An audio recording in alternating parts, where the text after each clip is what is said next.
En tant que coach, si tu es incapable d'admettre que tu as fait des erreurs, tu vas être incapable d'avancer. Aujourd'hui, c'est un peu ça que je voulais faire. Je voulais parler de quelques erreurs que j'ai faites par le passé, des choses que je croyais et que je sais aujourd'hui qui ne sont pas vraies, pour vous permettre de vous démontrer un peu que moi aussi, je fais des erreurs, moi non plus, je suis pas parfait. Et il y a des choses sur lesquelles j'espère que dans quelques années, je vais pouvoir regarder en arrière à aujourd'hui et encore pouvoir dire que j'avais pas raison là-dessus, parce que ça va juste vouloir dire que j'ai évolué. Une des choses vraiment sur le plan d'entraînement, c'était plus une question de range de répétition. Donc, j'avais vraiment tendance à croire le classique qu'on a entendu, le exemple 1 à 5 répétitions, c'est pour de la force, le 6 à 12, c'est pour de l'hypertrophie, puis du 15 et plus, c'est pour de l'endurance. J'ai longtemps cru aussi que le temps sous tension, c'était quelque chose qui était significatif et qui était important pour la prise de masse. Donc, on voulait garder peut-être 30 à 70 secondes. Il y en a qui disent que c'est 40 à 70, il y en a qui disent que ça peut monter jusqu'à 90. Mais je me tenais beaucoup dans ces croyances-là aussi. Je pensais que ça prenait un minimum de temps sous tension. Je croyais très fortement que le tempo était ultra important aussi. Donc, ça prenait un tempo qui était un peu plus lent parce que sinon, tu passais pas assez de temps sous tension. Donc, tes gains allaient être moins élevés. Et aujourd'hui, je sais que c'est pas le cas. On a assez d'études aujourd'hui, acculées depuis plusieurs années, pour démontrer que tant que tu te tiens dans un range de répétition de 5 à 30 environ, tant que la proximité à l'échec musculaire est la même, les gains sont sensiblement les mêmes aussi.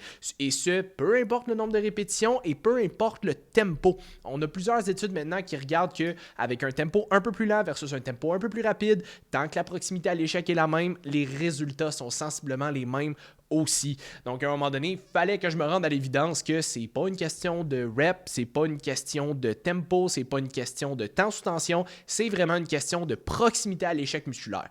Donc, ce qui va être le plus important pour ta prise de masse, ça ne sera pas le nombre de reps, ça ne sera pas le tempo, ça ne sera pas le rep range, ça va vraiment être ta proximité à l'échec et donc l'intensité que tu vas mettre dans chaque série. Parce qu'à un moment donné, j'aurais beau te donner 5, 10, 12, 15, 20 répétitions, tant que tu te tiens loin de l'échec musculaire, tu n'auras pas une intensité assez élevée pour être capable de générer une tension significative qui va produire de l'hypertrophie. Donc, le rep range ne changera pas grand-chose. C'est le même principe pour le temps sous tension. J'aurais beau te donner un temps sous tension de 40, 50, 60, 90 secondes, peu importe le nombre de répétitions, peut-être en jouant avec le tempo, tant que le temps sous tension, c'est ta seule unité sur laquelle tu te concentres et que tu ne mets pas une intensité dans ta série, tu n'auras pas de gain. Tu auras beau t'entraîner pendant 40, 50, 60 secondes pour une série complète, peu importe le nombre de range et le tempo, si tu es loin de l'échec à la fin de ta série, ton intensité ne sera pas assez élevée. Il faut que tu mettes une intensité dans tes séries et c'est vraiment ça le facteur le plus important. Donc, ça ne veut pas dire que tu es obligé de t'entraîner à l'échec musculaire à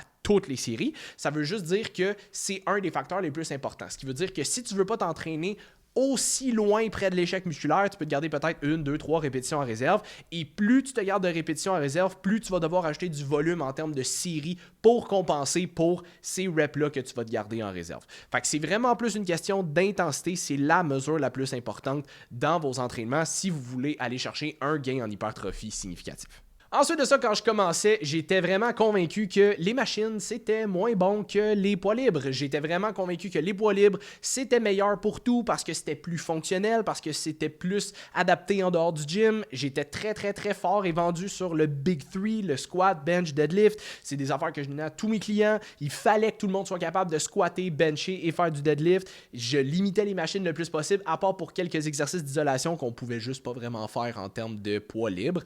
Donc, j'avais vraiment la mentalité de les machines, ça vaut pas de la merde, faut que tu restes avec des poids libres, c'est vraiment mieux. Les machines, c'est vraiment juste dans la limite de c'est un exercice que tu ne peux pas faire avec des poids libres et on sait aujourd'hui encore une fois que spécifiquement dans un contexte d'hypertrophie, ce n'est pas le cas du tout, même que les machines sont souvent favorables aux poids libres pour la prise de masse parce que comme elles sont plus stables, justement, tu vas moins travailler les muscles qui te serviraient à te stabiliser à travers le mouvement. Donc, tu peux utiliser cette énergie-là pour aller dans les muscles que tu veux travailler. Fait que si, exemple, tu fais un Bulgarian Split Squat, mais tu vas devoir travailler beaucoup ton côté équilibre si tu le fais avec des poids libres versus si tu le fais dans une split machine où est-ce que le mouvement y est assisté, tu peux vraiment te concentrer beaucoup plus sur tes quads, tes fessiers, tes adducteurs. Au lieu de travailler beaucoup avec le moyen fessier pour l'équilibre, avec ton core, c'est tout le genre d'affaires qui va te permettre de maximiser la tension dans les groupes musculaires que tu veux travailler plus que dans les muscles qui te serviraient à te stabiliser.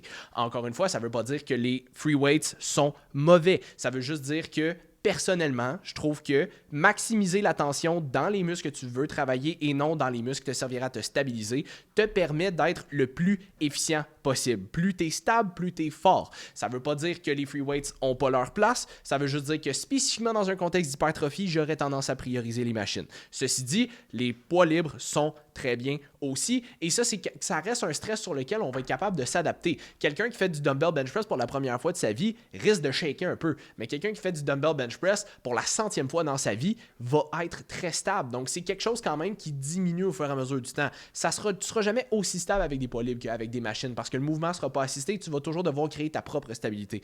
Par contre, c'est pas nécessairement quelque chose qui est dramatique, surtout si c'est un exercice que tu fais fréquemment. Donc pour les gens qui s'entraînent peut-être à la maison, qui ont accès à moins de machines, c'est pas dramatique, ça veut pas dire que tu n'auras pas de gain. Ça veut juste dire que si tu as l'option d'avoir des machines, j'aurais tendance à les prioriser parce que tu minimises un petit peu ta dépense énergétique entre guillemets inutile pour les muscles qui te serviraient à te stabiliser et tu peux en concentrer une plus grande partie dans les groupes musculaires que tu voudrais vraiment travailler. Une autre chose sur laquelle j'ai vraiment changé d'idée dans les dernières années, c'est les techniques d'intensité. Toutes les affaires style des drop sets, des rest pause, des myo sets, des super sets, tout ce genre d'affaires-là, des techniques où est-ce que tu rends un set plus difficile qu'un simple straight set. J'avais tendance à en donner beaucoup avant. Quand je commençais peut-être un peu plus ma carrière de coach, j'avais tendance à en donner beaucoup dans la même séance, des fois plusieurs différentes back-to-back, juste parce que je trouvais ça cool puis ça faisait changement d'un plan ordinaire. Mais plus les études avancent, plus on se rend compte qu'elles ne sont jamais supérieures à un straight set tant que le volume est égal.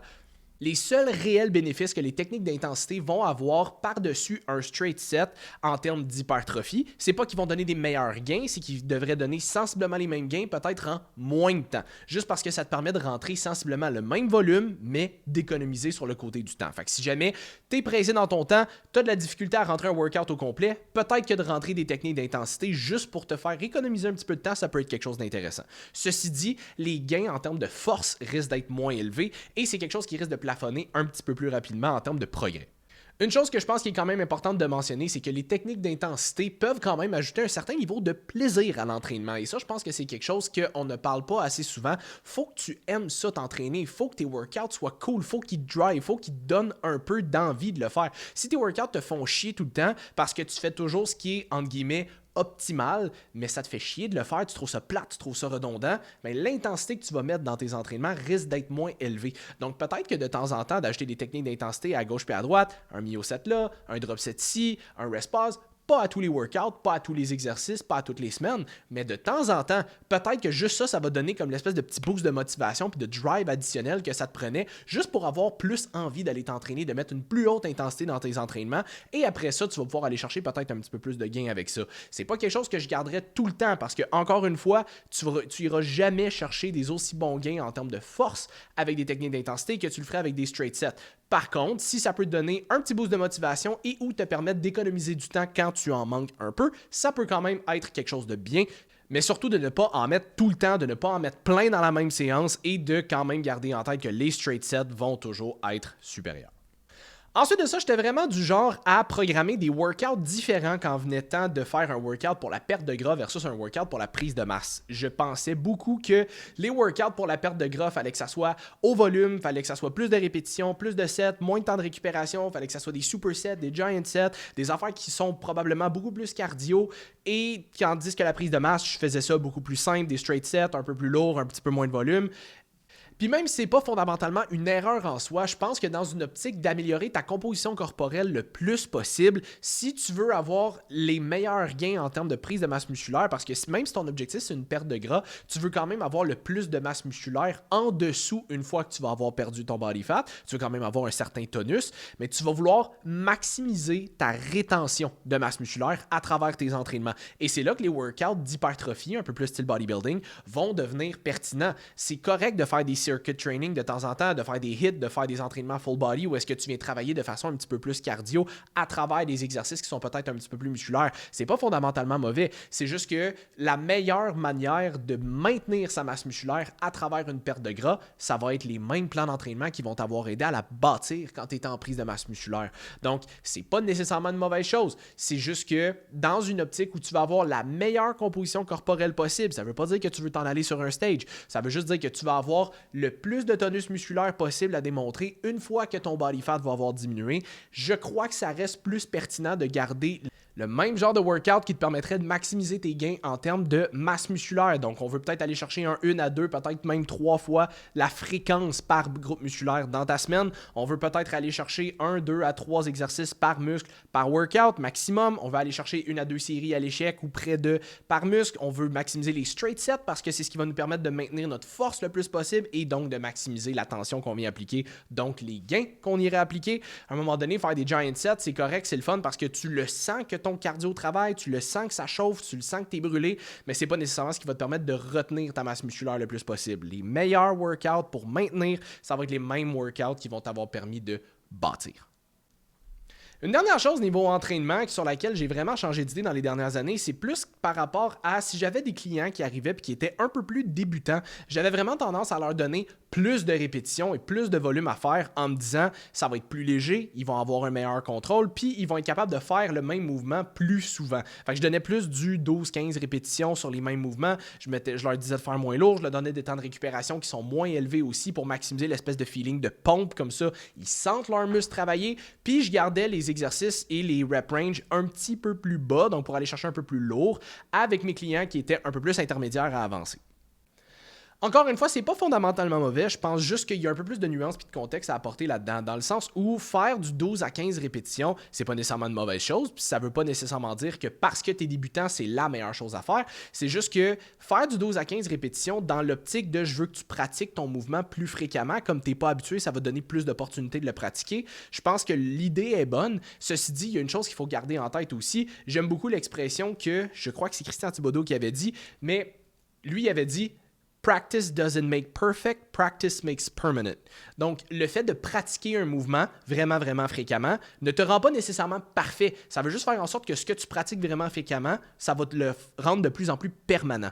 Donc, c'est sûr que si tu fais un exercice sur une machine, exemple un leg press, un leg extension, quelque chose comme ça, c'est plus difficile de mal faire le mouvement parce que le mouvement il est assisté. Par contre, si tu fais un exercice avec des poids libres, tu fais un row incliné vers l'avant, tu fais un dumbbell bench press, des affaires comme ça, et que tu le fais mal, si tu le fais à répétition, tu vas juste devenir de meilleur en meilleur à mal le faire. Fait que ça, c'est le bout où accumuler beaucoup de volume pour essayer de pratiquer un mouvement puis un patron moteur. L'idée, je pense qu'elle est bonne, c'est juste qu'il faut contextualiser, il faut s'assurer que ça soit bien fait. De juste donner du 15 répétitions en disant la personne va pratiquer le mouvement puis elle va devenir bonne après. Peut-être, mais il faut présumer que la personne fait bien le mouvement pour ça. Tandis que si on fait peut-être un petit peu moins de répétitions, on peut aussi contrôler le tempo. Si, exemple, je te dis de faire un squat, mais au lieu de faire 15 répétitions, je te dis d'en faire juste 8 à 10, mais je te dis tu contrôles chaque répétition et tu descends ton mouvement en 4 secondes à chaque répétition. Juste le fait de ralentir le tempo peut assurer un certain contrôle et faire en sorte que les répétitions qu'on va faire, même s'il y en a peut-être un petit peu moins dans chaque série, on va s'assurer que chaque répétition va être le plus efficace possible parce qu'on impose un paramètre additionnel pour forcer un certain contrôle. Fait que c'est plus l'optique que j'aurais tendance à approcher aujourd'hui avec des clients qui sont un petit peu plus débutants. De viser peut-être un petit peu moins de répétitions. Je leur ferai pas nécessairement faire du 5 à 6 répétitions. On s'entend, je pense pas qu'ils ont le contrôle nécessaire pour être capable de faire ça en ce moment. Par contre, d'être capable de faire exemple 8 à 10 répétitions, on n'est pas obligé de monter aussi élevé dans le rep range, mais de ralentir le tempo, pas nécessairement pour le temps sous tension, mais juste pour leur donner un paramètre, entre guillemets, forcé qui va faire en sorte qu'ils n'auront pas le choix de contrôler leur mouvement. Là, on va s'assurer qu'on fera peut-être pas autant de répétitions, mais chaque répétition risque d'être beaucoup mieux contrôlée que si on fait juste leur dire « fais 12 à 15 répétitions », finalement, ils le font super rapidement puis ils le font tout croche. Fait que c'est plus une question, selon moi, pour les débutants, de s'assurer que les mouvements sont contrôlés, qu'ils sont bien exécutés. On veille surtout la qualité du mouvement plus que la répétition, parce que la répétition, c'est correct. Si tu le fais bien, la répétition va faire en sorte que tu vas développer un patron moteur de plus en plus rapidement et de plus en plus solide. Par contre, si tu fais bien du volume, mais que tu fais mal ton mouvement, tu vas juste faire en sorte que tu vas scraper ton mouvement de façon permanente et ça va être de plus en plus difficile à désapprendre pour le réapprendre de la bonne manière après. Fait que c'est pas une question de high rep pour les débutants, puis plus ça avance, plus on est capable d'aller vers du low rep, quoique je donnerais quand même pas du super low rep à des débutants parce qu'ils n'ont pas le recrutement d'unités motrices et le contrôle musculaire pour être capable de faire ça de façon saine, mais je pense qu'on peut quand même rester dans un rep range qui est un petit peu plus modéré, mais se concentrer un petit peu plus sur le tempo et la qualité du mouvement pour s'assurer que le mouvement y est bien fait et que le patron moteur y est bien appris. Ensuite de ça, peut-être un petit peu plus niveau alimentation. J'avais vraiment la mentalité dans le temps que certains types de nourriture, certains aliments étaient vraiment fondamentalement mauvais et qui fondamentalement te faisaient prendre du gras, indépendamment des calories, de c'était quoi, des quantités, tout ça. Et aujourd'hui, c'est probablement quelque chose que vous m'avez entendu dire fréquemment, c'est vraiment surtout une question de calories. Donc, tu auras beau manger un biscuit, tu auras beau manger une pointe de gâteau, tu auras beau manger une pointe de pizza, si c'est modéré et que c'est calculé et que tu es capable de faire fitter ça dans tes calories et qu'à la fin de la journée, si tu avais un objectif de perte de gras, que tu es quand même en déficit calorique, tu ne devrais pas prendre du gras juste parce que tu as pris quelque chose qui était plus transformé, qui était plus calorique. C'est toujours une question de quantité. J'en ai parlé plusieurs fois. Il y a un professeur d'université aux États-Unis qui avait perdu 27 livres sur ce qu'il appelait la Twinkie Diet en mangeant majoritairement des affaires ultra transformées parce qu'il était en déficit calorique pareil. Et là, ce n'est pas une recommandation, je ne suis pas en train de dire de faire ça. C'est juste pour démontrer que tant qu'on est en déficit calorique et que les calories sont contrôlées, tu peux manger quelque chose qui va être un peu plus transformé quand même de temps en temps et quand même être capable de perdre du poids et quand même peut-être même améliorer tes marqueurs de santé si tu avais déjà un surpoids. Parce qu'un surpoids peut mener à des marqueurs de santé qui sont un peu moins désirables. Donc, c'est beaucoup moins une question de un aliment spécifique va être ultra mauvais pour la santé et ou va automatiquement te faire prendre du poids.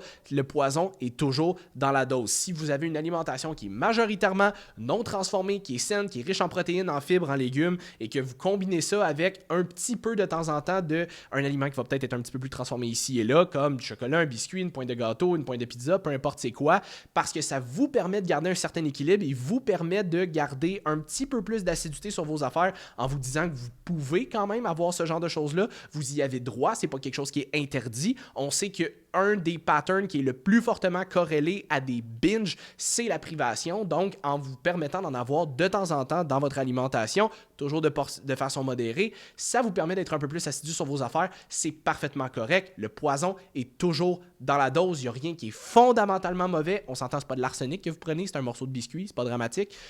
Donc, le poison est toujours dans la dose et il n'y a rien de fondamentalement mauvais. Il faut arrêter de démoniser les aliments.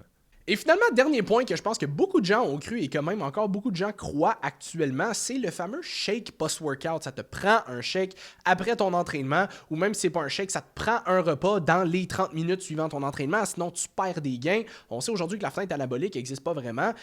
Il y a beaucoup de gens qui disent que suite à un entraînement, c'est le meilleur moment pour rentrer des glucides parce que ta sensibilité à l'insuline est élevée. Tu as utilisé une partie de tes réserves de glycogène dans ton workout, donc c'est le bon moment pour rentrer des carbs parce que ça va tout de suite s'en aller dans tes muscles. Et il y a une partie de vérité là-dedans. Ceci dit, c'est pas parce que c'est vrai qu'il faut que tu le fasses obligatoirement dans la demi-heure ou dans l'heure suite à ton entraînement. C'est pas grave si tu manges pas de carbs ou de protéines directement après.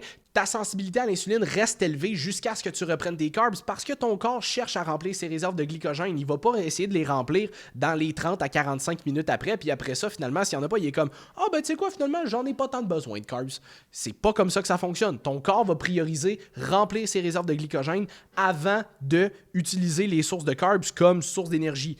Fait que même si tu manges pas de carbs pendant 1 heure, 2 heures, 6 heures, 24 heures, 48 heures, à partir du moment où tu vas en manger, ton corps va essayer de tout de suite les absorber pour les transformer en glycogène musculaire. Tu n'es pas obligé de faire ça dans les 30 à 45 minutes après. C'est quand même quelque chose, je crois, qui est bénéfique. Je ne sais pas si c'est plus une question de biais cognitif ou c'est plus une question de préférence personnelle, mais selon moi, c'est plus une question de pourquoi ralentir ta récupération quand tu pourrais en prendre tout de suite quand tu es dans un environnement où est-ce que c'est pertinent. Par contre, exemple, quelqu'un qui s'entraîne en fin de soirée parce que c'est le seul moment où est-ce qu'il peut s'entraîner, tu t'entraînes tard le soir, tu n'as pas nécessairement envie d'aller manger un gros plat de carbs parce que tu t'en vas te coucher direct après, mais tu peux les manger le lendemain matin, c'est pas grave. Je suis pas en train de dire il faut que tu manges tes carbs plus tard. C'est juste que si ça attend, c'est pas grave, c'est vraiment pas dramatique. Fait que je crois quand même que post-workout, c'est le meilleur moment que tu peux manger ta protéine et tes carbs. Ceci dit, si jamais tu attends un peu plus longtemps, c'est vraiment pas dramatique non plus. Tu perdras pas tous tes gains juste à cause que tu manges ta protéine et tes carbs un peu plus tard, voire même le lendemain matin si jamais tu t'entraînes le soir. Fait que laissez-moi savoir dans les commentaires si vous, il y a des affaires sur lesquelles vous avez changé d'idée dans les dernières années comme ça, parce qu'à un moment donné, c'est bien beau avoir une opinion, mais quand on se fait donner assez de preuves du contraire, on n'a pas le choix de changer d'idée. Fait que laissez-moi savoir si vous, il y a des affaires comme ça sur lesquelles vous avez évolué comme moi dans les dernières années. Sinon, si jamais vous vouliez plus de contenu comme ça, vous pouvez me suivre sur les réseaux sociaux à CoachSim_BM ou sinon, vous pouvez cliquer sur le lien dans la description à teamcoachsim.ca pour vous booker votre appel gratuit pour aller chercher un suivi 100% personnalisé.